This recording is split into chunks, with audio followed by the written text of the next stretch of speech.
Halo, assalamualaikum, selamat siang. Ini hari Minggu. Apa ya? Panas di sini, panas banyak. Apalagi siang hari. Saya menemukan satu video. Ini bisa bilang tendangan balik Kiai Imad terhadap orang-orang yang songong. Semua ini berawal dari apa? Kekurang ajaran seseorang kepada Gus Fuad Pleret. Dia masih kelas coro, tapi nganggep dirinya tuh wah, anggap orang-orang itu keroco.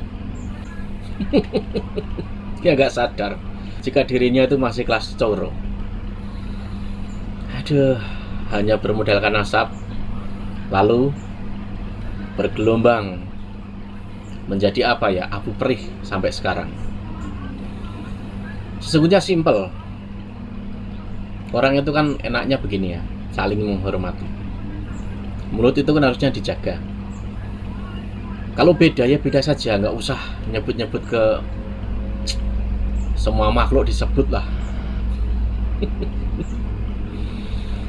Awal mulanya tuh itu, lalu bergelombang ke sini, udah pahit yang dirasa. Belum lagi ada lemparan api panas dari Aceh juga ada. Sesungguhnya simpel. Kalau kamu hormat pada orang, maka orang itu akan hormat pada kamu. Simpel kok. Ini bisa dibilang apa ya, tendangan balik yang sangat-sangat perih. Ini video baru. Jadi kalau misalkan ada yang marah, harusnya kalian marah itu sama itu, si kelas coro itu, saat sok-sokan kurang ajar kepada Gus Fuad Pleret. Dia masih ngaji saja, Gus Fuad sudah punya pondok. Kok ngatain orang kok, waduh. Apa yang terjadi itu tidak ada komando, itu nggak ada. Di orang-orang NU itu nggak ada komando hanya untuk melawan anak ini, tuh nggak ada. Kesadaran sendiri, muncul sendiri.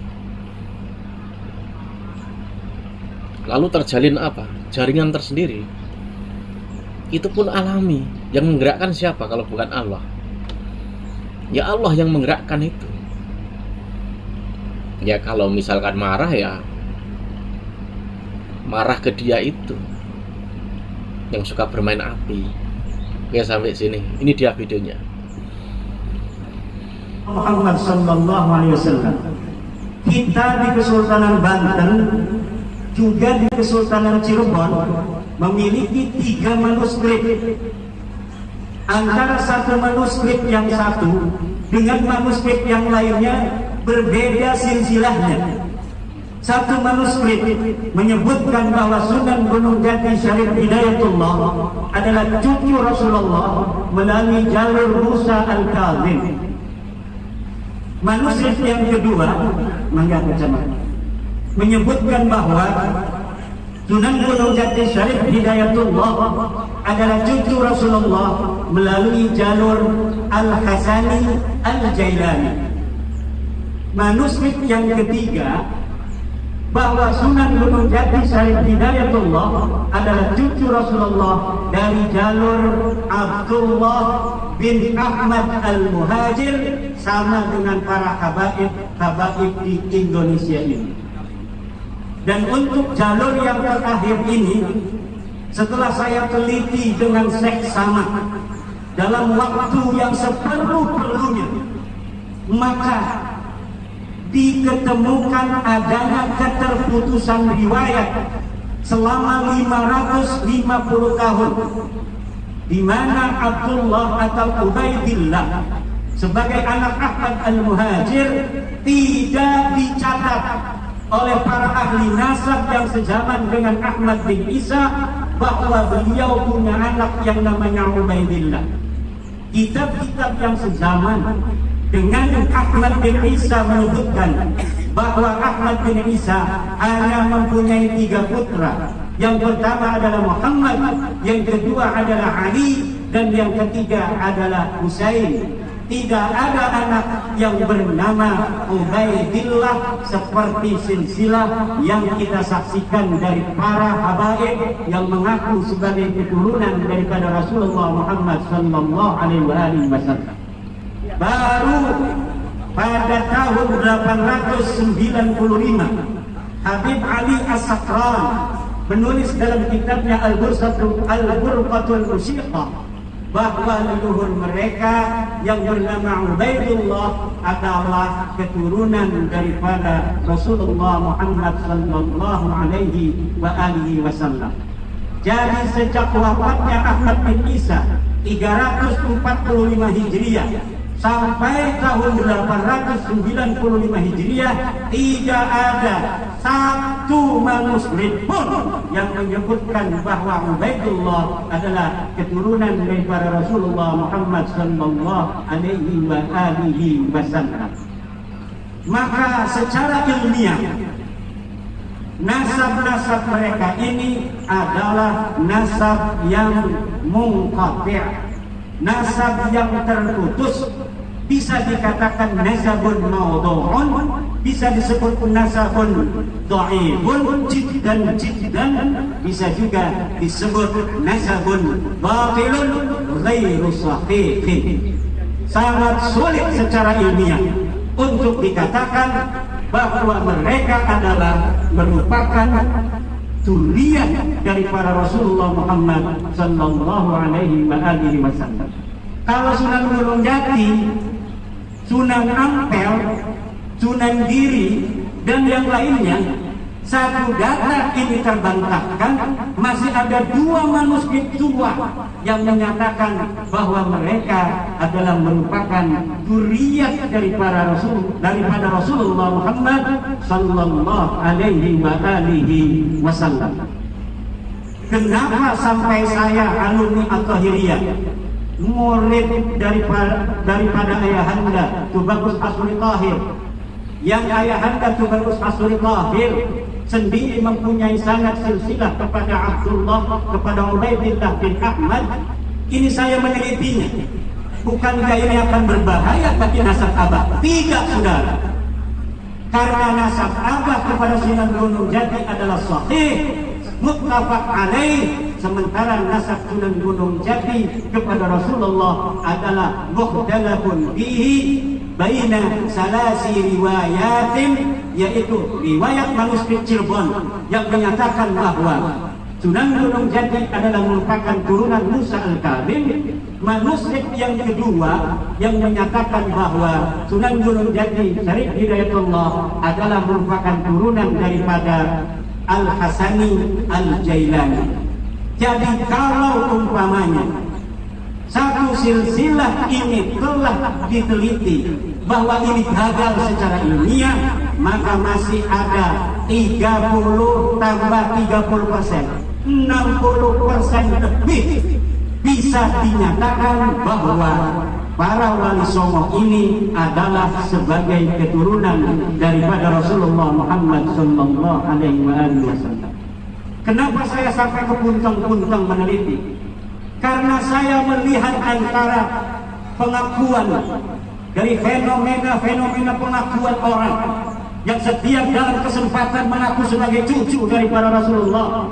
Di dalam tubuhku ada darah Rasulullah. Sementara akhlak mereka jauh panggang daripada api dengan akhlak Rasulullah Muhammad sallallahu alaihi wasallam. Para sunan dari Wali Songo menyebarkan agama Islam datang. Mereka melebur bersama pribumi, berasimilasi, mengadakan akulturasi dengan masyarakat setempat, sehingga tidak ada beda antara dia pendatang dari keluarga Wali Songo dengan masyarakat pribumi sendiri. Sehingga Islam menyebar di tanah Indonesia ini sejak tahun 1400 sampai 1800, aminatan mutmainnah, aman dan tentram. Tidak ada merasa satu suku lebih tinggi daripada suku lainnya. Tidak ada orang yang merasa satu ras lebih tinggi daripada ras lainnya. Tapi semenjak kedatangan orang-orang yang selalu mengeksploitasi nasab, yang selalu mengadakan kapitalisasi nasab mereka kepada umat, ini mulai terjadi pengkotak-kotakan di dalam kemanusiaan kita, sehingga ada manusia-manusia mulia yang hanya dengan darahnya, dan ada manusia-manusia yang dina-dina hanya dengan darahnya. Sementara agama kita, agama Islam, menjadikan kemuliaan itu bukan kepada darah. Kemuliaan itu adalah kemuliaan takwa. Tinggi derajat adalah ilmu. Siapa orang yang mau tinggi pangkatnya, maka dia harus berilmu. Siapa orang yang pengen jadi orang yang lebih mulia dari yang lainnya, maka dia harus bertakwa. Ini adalah ajaran Islam. Innallaha qad adhaba 'ankum ubiyatal jahiliyah. Al-insanu rajulan mu'minun taqiyyun wa fajirun shaqiyyun. Allah telah menghilangkan dari kalian, wahai umat Islam, ubayyah al-jahiliyah, sifat-sifat jahiliyah yang menyebarkan bahwa ayah yang mulia adalah orang-orang yang harus dimuliakan. Ayah yang hina, keturunannya adalah harus menjadi orang-orang yang hina. Ini adalah ubayyah al-jahiliyah yang tidak boleh diterima oleh para santri dan harus dilawan. Kenapa? Selain bertentangan dengan agama Islam, juga bertentangan dengan sila-sila Pancasila, terutama sila kedua, kemanusiaan yang adil dan beradab. Kemanusiaan yang adil dan beradab itu apa artinya? Artinya dari Sabang sampai Merauke, semua manusia Indonesia adalah sama. Bagi Indonesia tidak ada bedanya dia orang Banten, dia orang Aceh, dia orang Flores, dia orang Papua, dia orang Minang, dia orang Batak, dia orang Sunda. Semuanya adil sebagai manusia yang mempunyai kesempatan yang sama di Indonesia ini. Dia bisa menjadi PJ gubernur, dia bisa menjadi camat, dia bisa menjadi bupati, dia bisa menjadi polisi, dia bisa menjadi TNI, dia bisa menjadi Kapolri. Inilah namanya kemanusiaan yang adil dan beradab. Kalau sebuah ajaran Islam ada satu item yang tidak sesuai dengan kemanusiaan itu sendiri, saya yakin suatu masa, suatu ketika Islam ini akan ditinggalkan masyarakat-masyarakat modern, masyarakat-masyarakat yang anti feodalisme, masyarakat-masyarakat yang anti akan kemuliaan dilihat dari sisi nasab, kemuliaan dilihat dari sisi darah, yang tidak sesuai dengan ajaran agama Islam itu sendiri. Yang paling menarik dari fenomena itu adalah ketika orang-orang yang dikapitalisasi, orang-orang yang diperbudak ini, bukannya dia membantu orang yang memberikan tahu, memberikan sebuah pencerahan terhadap bahwa ada perbudakan di situ, malah mereka nyerang orang yang memberikan pencerahan itu dengan alasan tidak cinta kepada zuriat Nabi. Siapa yang tidak cinta kepada zuriat Nabi? Setiap malam Jumat saya di sini marhabanan dengan Abah. Bang Faid enggak tahu saya. Apa suka marhabah tahu enggak?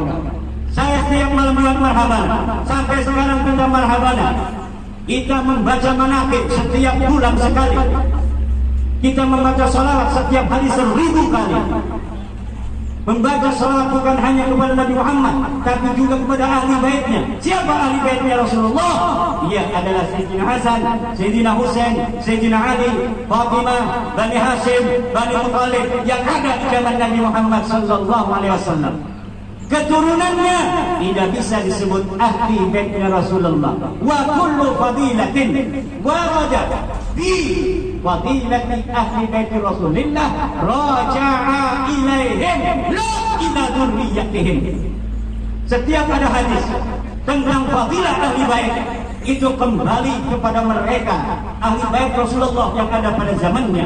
Tidak ada satu dalil pun yang menyatakan bahwa hadis-hadis itu untuk keturunannya yang ada hari ini. Dan saya siap berdebat live seluruh dunia dengan siapa saja untuk mempertanggungjawabkan kalimat saya bahwa tidak ada satu dalil hadis pun yang mewajibkan manusia untuk menghormati, mencintai keturunan Rasulullah.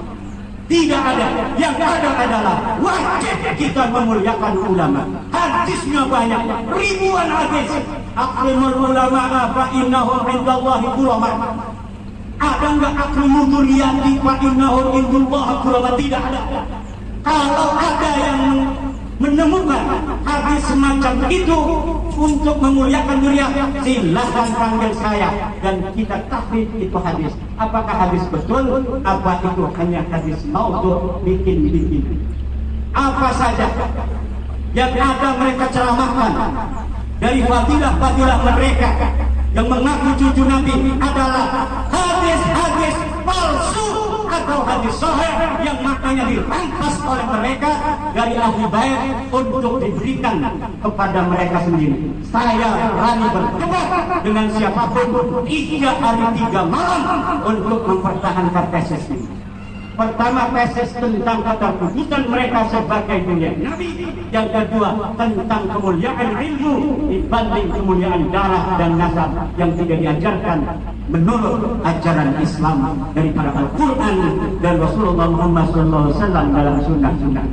Inilah para santri utama At-Tahiriyah yang saya kira ini murid Abah.